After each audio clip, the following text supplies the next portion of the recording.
Indonesia, negara kepulauan yang terbentang dari Sabang hingga Merauke ini terbentuk karena perjuangan dari para nenek moyang hingga tercapainya kemerdekaan bagi Indonesia. Sebelum kemerdekaan, kepulauan ini disebut dengan Kepulauan Nusantara, dipimpin oleh raja-raja dengan kerajaan-kerajaannya yang besar.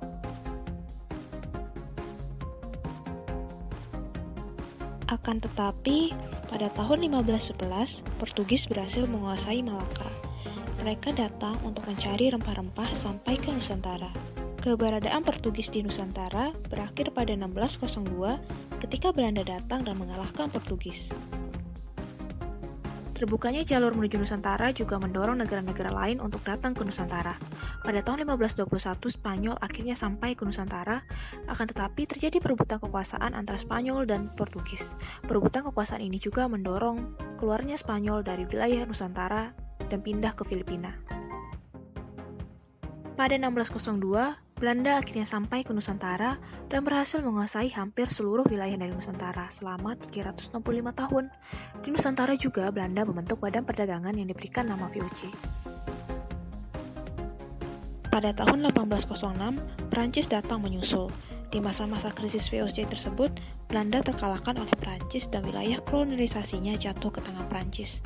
Namun hal tersebut hanya bertahan sampai 1811 karena Prancis sendiri dikalahkan oleh Inggris. Pada tahun 1811, Inggris akhirnya menguasai Nusantara. Kontribusi Inggris di Nusantara bisa terlihat dengan pemberian nama bunga bangkai, yaitu menjadi bunga bangkai Rafflesia. Namun, kekuasaan Inggris di Nusantara hanya bertahan selama 5 tahun.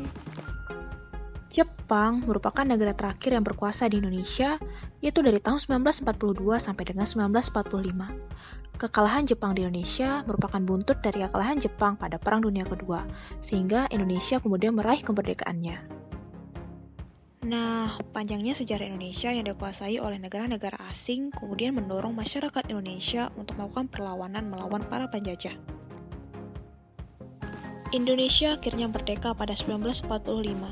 Perjuangan para pejuang untuk mengusir para penjajah kemudian diberikan gelar pahlawan untuk menghormati jasa mereka.